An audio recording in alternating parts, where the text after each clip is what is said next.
Salut à toi. La vidéo d'aujourd'hui, je te parle des mésaventures que j'ai eues avec mon père au niveau des garçons. Donc ça va être plutôt une vidéo assez drôle, reste là. Je vais te raconter deux histoires, je vais commencer par la plus rapide et ensuite la plus drôle se suivra après. Comme tu le sais déjà, si tu me suis, je suis d'origine marocaine, mes parents sont marocains, donc on est une famille arabe ou maghrébine, bon pour moi c'est la même chose. Donc généralement dans les familles arabes, on peut difficilement parler de garçons avec son père quand on est jeune ou un peu plus âgé même, hein. Pour ma part, maintenant que je suis un peu plus grande, je peux me permettre de lui en parler, mais avant, bah non, c'était juste la honte, c'est juste pas possible, c'est tabou, voilà, c'est le mot, c'est tabou. Donc c'était vraiment impossible. Mon père à l'époque il était un peu plus sévère qu'aujourd'hui, aujourd'hui c'est le plus cool du monde. Et aujourd'hui je vis plus avec lui, enfin je ne vis plus chez lui bien sûr, j'ai mon propre appartement. Lui il ne réside pas en France, mais en tout cas il me manque énormément. Voilà, petite parenthèse. Alors la première histoire, quand même elle est assez drôle parce que j'étais assez stupide, hein, d'ailleurs dans les deux histoires je suis assez stupide, hein. Mais je précise que j'étais adolescente, hein, dans les deux histoires, donc à peu près j'avais entre 16 et 18 ans. Alors à l'époque j'avais pas de téléphone portable à moi toute seule, je pense pas, ouais je pense qu'on avait un ordinateur, je chattais dessus souvent, etc. Mais j'avais pas de portable. Et il y avait un mec qui m'attirait, je l'ai rencontré sur internet, on se parlait. Et donc moi ce que je faisais, vu que j'avais pas de portable, bah, je prenais le téléphone fixe, pas pour l'appeler, mais pour lui envoyer des textos, parce que j'ai appris que c'était possible d'envoyer des textos avec mon fixe à ce moment-là. Donc je le fais. Le problème c'est que c'est pas une petite soirée, je le fais rapidement ou quelques messages, non. Moi il a fallu que je le fasse pour une période assez longue et on s'envoyait souvent des messages et moi j'ai trop cru que c'était gratuit la vie, hein. Et je le faisais comme ça sans souci, ça a duré des semaines jusqu'au jour où de la facture du téléphone fixe et il y avait énormément de copies en fait derrière avec des numéros. Je précise aussi qu'il n'y avait pas qu'avec un garçon que je parlais à 16 ans, j'étais assez pump up, mais dans le sens parler avec les garçons, etc. Donc il n'y avait pas que lui, il y avait d'autres numéros. Et je sais pas comment, mais mon père, quand il voit la facture, il pense à moi direct. Je pense que j'étais vraiment la fille de la famille à faire souvent des conneries quand j'étais jeune. Aujourd'hui, heureusement, c'est terminé. Donc il vient me voir, qu'est-ce que c'est que tout ça? Qu'est-ce que c'est que tous ces numéros? C'est quoi ces SMS? Nous, on n'envoie jamais de SMS avec le téléphone fixe. Et explique-moi tout ça. Il commence à me gueuler dessus. Moi, je suis en panique totale, je suis pas bien. Et lui, il me met bien la pression. Et mon père, à cette époque-là, il savait tellement mettre une pression de fou que tout de suite, tu avouais tout, tu te sentais mal. Pour moi, c'était la pire chose, c'est que mon père se fâche, hein. C'était l'horreur de l'horreur. Donc là, je me rappelle comme ça, il vient, il prend son relevé comme ça de facture et puis il me dit, alors à côté de chaque numéro de téléphone portable, tu mets le prénom du garçon avec qui tu parlais. D'accord? Tu le mets avec devant chaque numéro de portable. Je lui dis ok papa. Après il se barre en furie et puis il me laisse le temps de le faire. Et donc moi je l'ai fait. Ce qui est drôle, hein, tu vas voir pour moi c'est drôle après.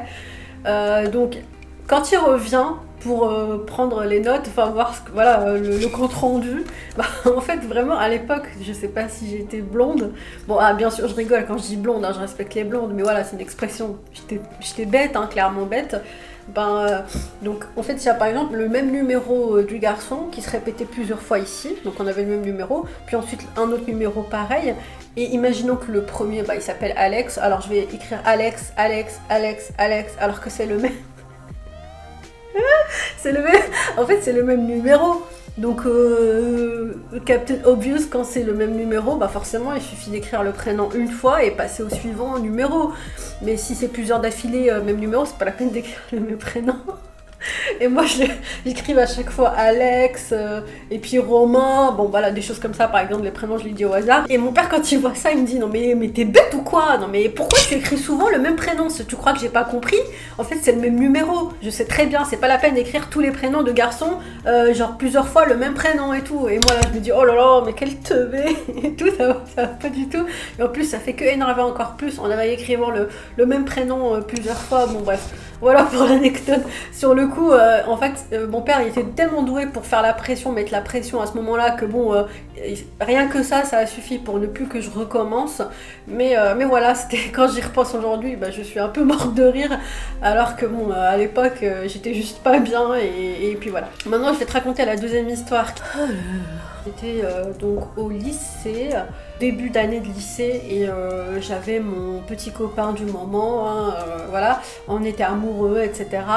Et ce petit copain donc m'a fait un cadeau, c'était une petite boîte de musique, tu sais quand tu l'ouvres, t'as le Belle de La Belle et la Bête qui tourne avec la petite musique, c'est tout mignon, en plus Belle à cette époque-là c'était ma princesse préférée Disney. Donc c'était trop mignon, et dans la petite boîte il y avait aussi un tiroir, et dans le tiroir il avait mis une lettre recto verso avec ses sentiments, il parlait de notre couple. Donc après les cours ce soir-là, je la montre à ma petite sœur, ma petite sœur elle était encore toute gamine, hein, et je lui montre, elle fait waouh c'est trop beau. À ce moment-là je me rappelle, on partageait la même chambre avec ma sœur jumelle, et donc on parle et on oublie complètement la boîte à musique, et à un moment j'arrête ma jumelle et je lui dis attends, elle est partie où la petite sœur avec la boîte de musique?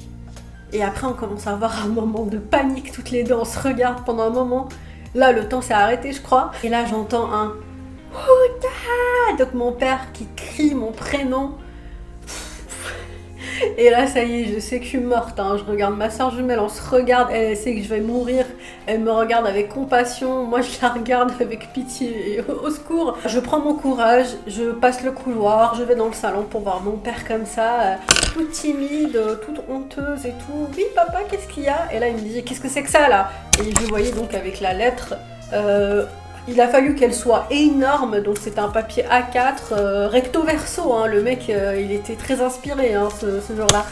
Donc il dit ça, il me dit qu'est-ce que c'est que ça? Et je lui dis ouais, non mais c'est rien papa, c'est rien, je fais la petite innocente. Après il me dit comment ça? Et puis comment ça vous vous êtes embrassés? Et là je fais... Alors là encore, j'ai été trop stupide, hein, vraiment trop bête de répondre ce que je vais te dire, au lieu de répondre on est amoureux. Bon voilà, au moins ça peut un peu calmer les parents si c'est une petite histoire d'amourette, voilà. Mais là moi je lui dis ah non papa, mais t'inquiète pas, c'est rien de sérieux. Comme si le fait de savoir que c'est rien de sérieux, que j'embrasse des mecs pour rien de sérieux, ça allait encore plus rassurer mon père, alors qu'en fait c'est l'effet inverse, c'est vraiment la chose à pas dire. Et c'est là que mon père pète un câble et voilà, il me punit, et moi j'étais vraiment pas bien ce jour-là, mais voilà quoi. Donc c'était maintenant que j'y repense encore, ça me fait rire cette histoire, c'est assez drôle. Après tu me diras, c'est des choses qui arrivent à peu près à tout le monde, hein. J'imagine que ça t'est arrivé aussi là, toi qui me regardes, ou bon bah peut-être pas, hein, mais voilà, je voulais un peu te raconter mes histoires, mes petites histoires, et comme ça pour partager ça avec toi et te faire rire un peu. Aujourd'hui on a une bonne relation avec mon papa, je l'aime, il m'aime, on s'adore, mais voilà, comme je t'ai dit, malheureusement je le vois pas beaucoup, je dois le voir en 2 fois par an parce qu'on vit plus dans le même pays. C'est tout pour moi, j'espère que cette vidéo t'a fait rire, t'a intéressé, merci d'avoir regardé, n'hésite pas à t'abonner, à mettre un pouce bleu si t'as aimé. Je te fais de gros bisous et je te dis à très vite.